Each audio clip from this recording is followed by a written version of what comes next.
Hello everyone, welcome back to conceptual classes. आज से हम लोग जो है फॉरेन किंगडम के बारे में पढ़ेंगे। फॉरेन किंगडम, इससे पहले हम लोग मौर्यन एम्पायर तक देख चुके हैं। ठीक है, मौर्यन एम्पायर तक देख चुके हैं।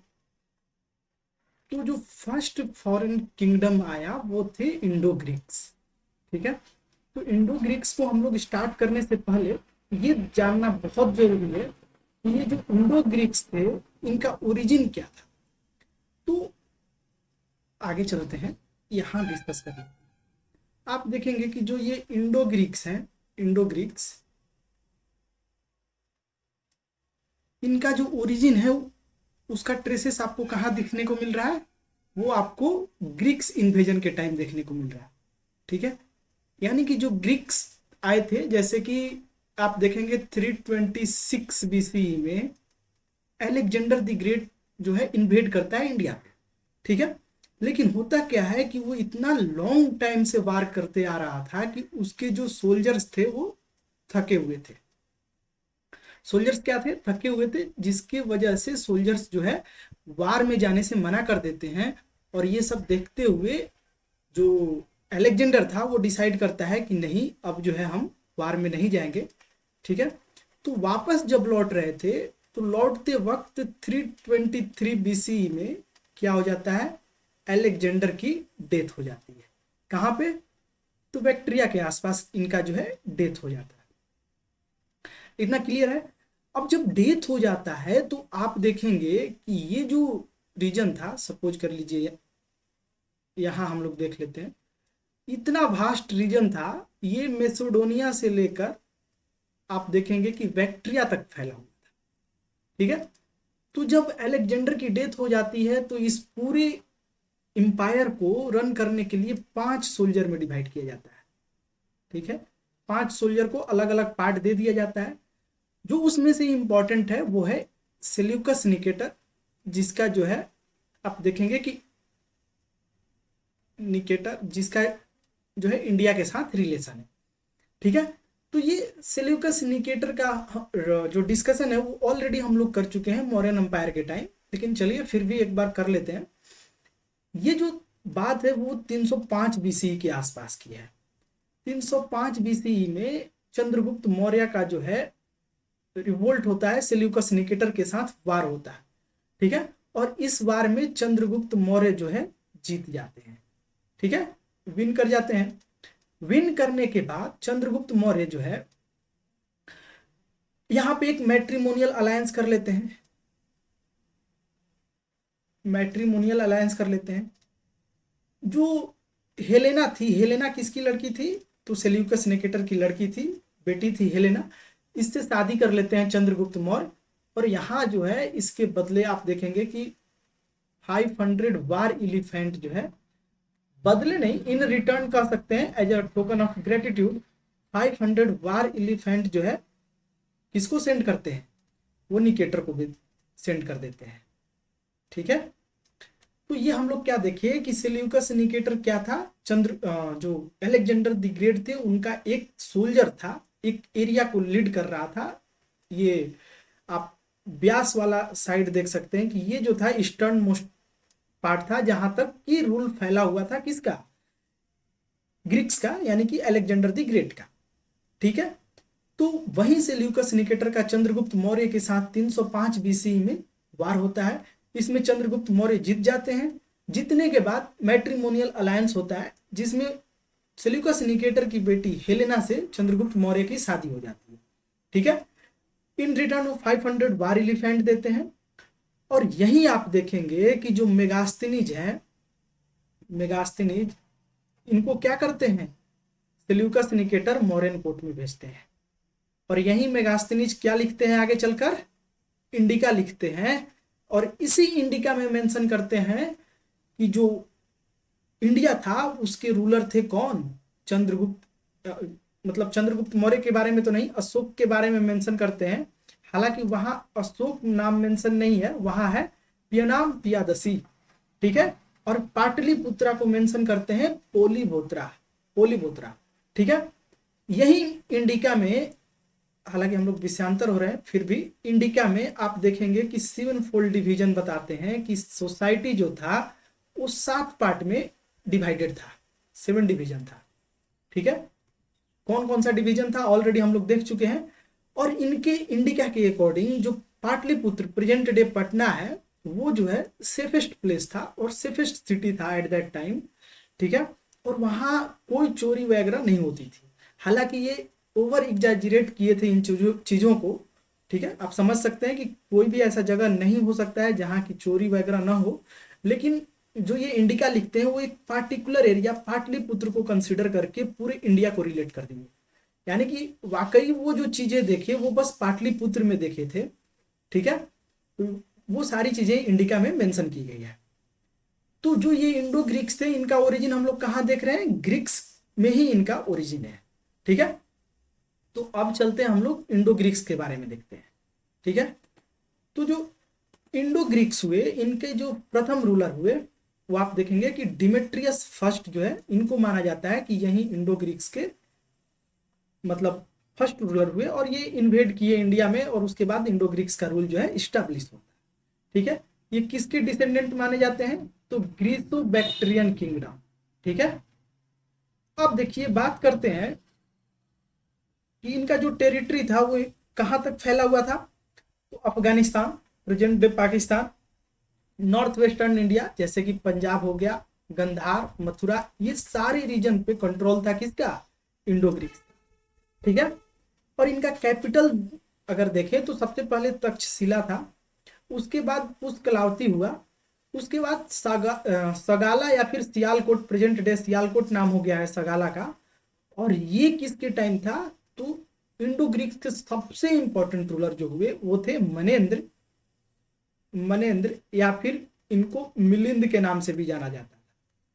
ठीक है, आगे हम लोग मिलिंद पन्नों के बारे में पढ़ेंगे जहां की मनेन्द्र जो है या मिलिंद जो है वो नागसेन से क्वेश्चन करते हैं, और जब क्वेश्चंस का सारा आंसर नागसेन सेटिस्फैक्ट्री आंसर दे देते हैं तब यही मनेन्द्र जो है बुद्धिज्म को एडॉप्ट कर लेते हैं।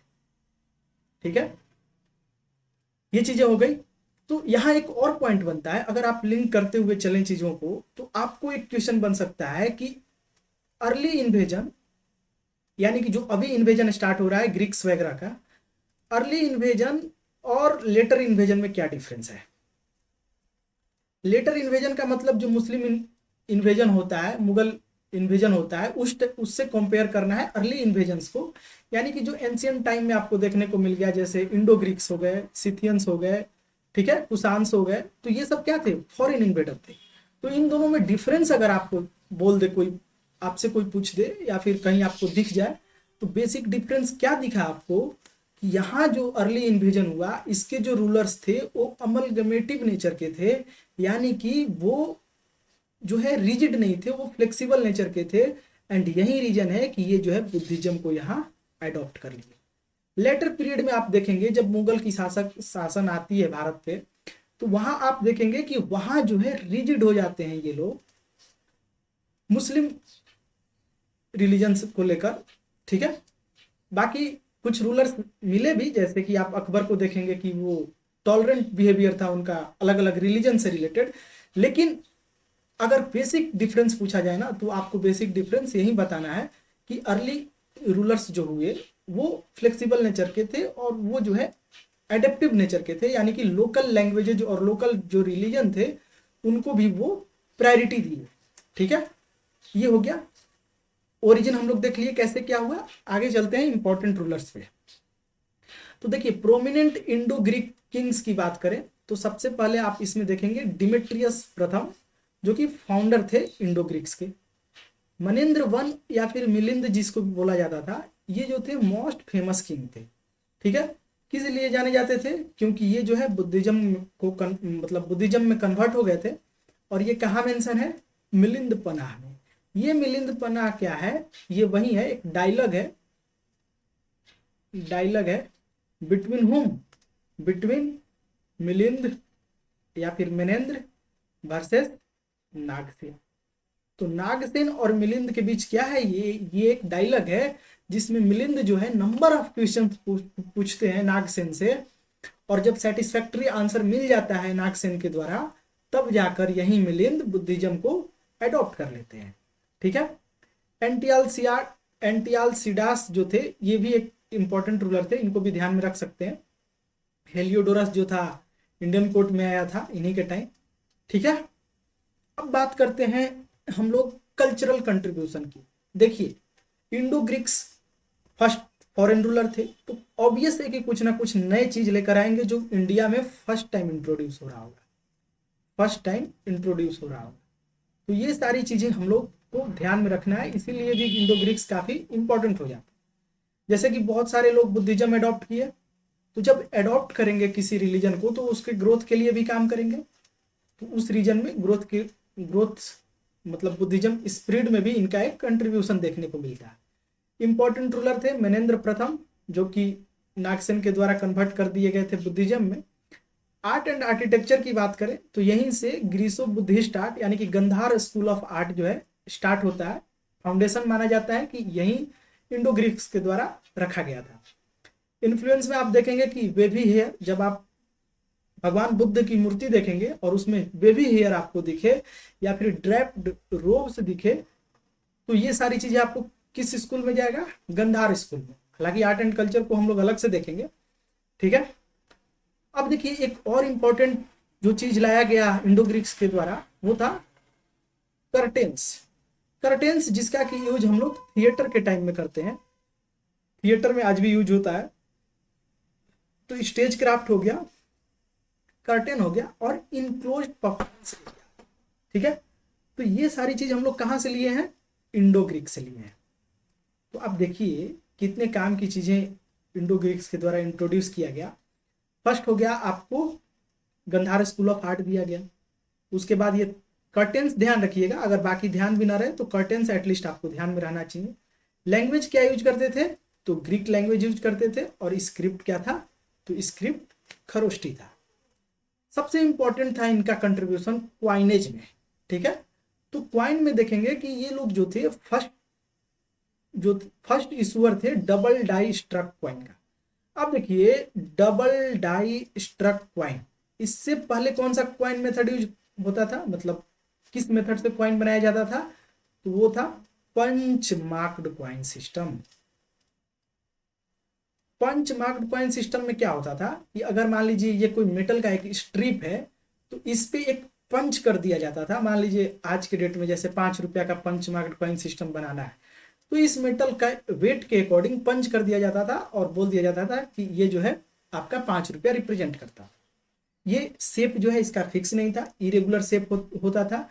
हाँ, वेट के बेसिस पे इसको जो है डिस्ट्रीब्यूट कर दिया जाता था कि ये 5 रुपए का क्वाइन है, ये 10 रुपए का क्वाइन है। ठीक है। लेकिन जब डबल डाई स्ट्रक क्वाइन की बात करेंगे तो इसमें आप देखेंगे कि क्वाइन के दोनों साइड यानी कि फ्रंट साइड और बैक साइड दोनों साइड इमेज इंट्रोड्यूस होने लगा। इससे पहले क्या होता था? केवल एक साइड ही इमेज इंट्रोड्यूस हुआ, मतलब हुआ था। ठीक है। तो अब देखिए, बात आता है कि इस पे इमेज किसका किसका देखने को मिला। तो इमेज में आप देखेंगे ग्रीक गॉड देखने को मिले, किंग्स का इमेज। इंडियन सिंबल्स जैसे कि बुल्स और एलिफेंट का भी यूज किया जाने लगा, ये ध्यान में रखिएगा। ठीक है। कि इंडो ग्रीक्स के टाइम जो क्वाइन था उस पे बुल और एलिफेंट का सिंबल देखने को मिला था। ठीक है।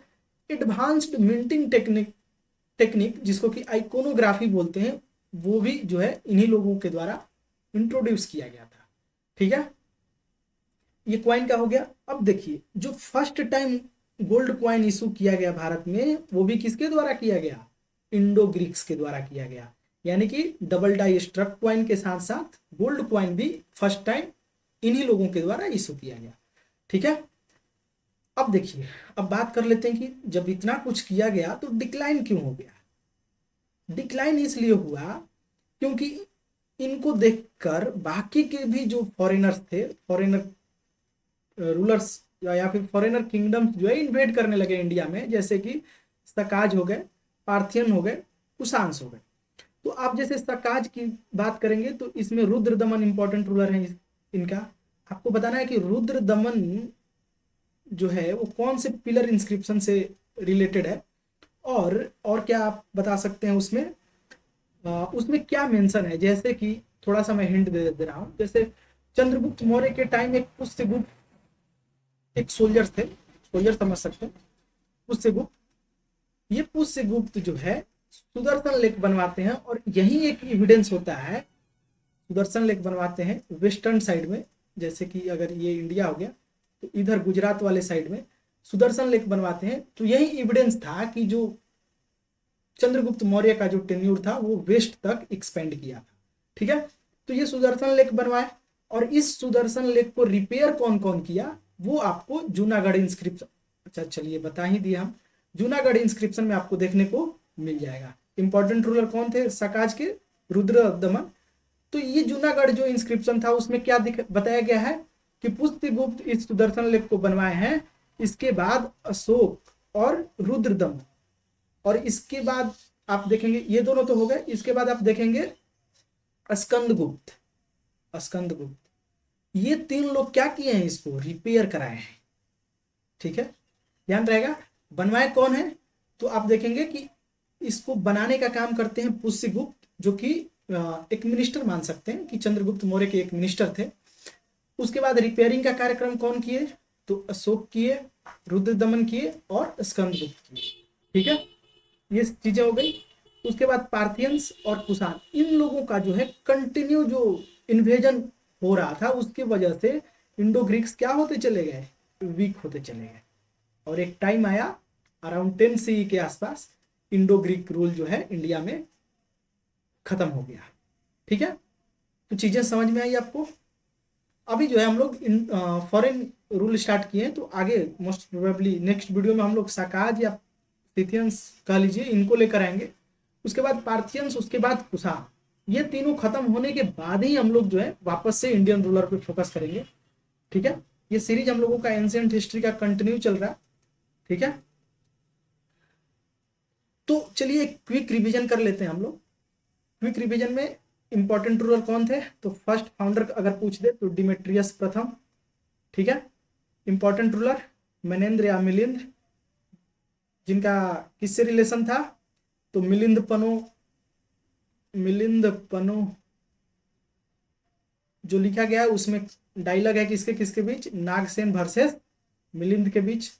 ठीक है, और ये जो इंडो ग्रीक्स थे ये क्या थे? First time gold coin issue किए, gold coin, double die struck coin method use किए।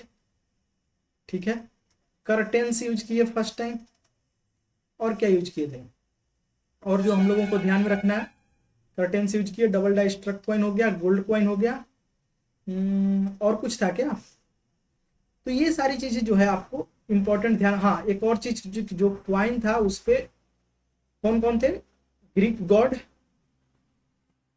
ठीक है, ग्रीक गॉड हो गए, उसके बाद रूलर्स हो गए, उसके बाद इंडियन एनिमल्स जैसे कि एलिफेंट, ठीक है, और बुल, इनका भी इमेज था। ठीक है, और क्या था? तो मुख्य रूप से आपको जो है इतना ध्यान में रखना है। और हाँ, सक्काल जो कैपिटल था, सक्काल जो प्रेजेंट सियालकोट है, वो किसके टाइम था? तो मिलिंद पनो के द्वारा कैपिटल शिफ्ट किया गया था। ये चीजें आपको ध्यान में रखना है। इतना ही इंडो ग्रीक से क्वेश्चन इसी टॉपिक से बन सकता है, इतना ही पॉइंट से बन सकता है। ठीक है, तो चलिए मिलते हैं नेक्स्ट वीडियो में, तब तक के लिए धन्यवाद।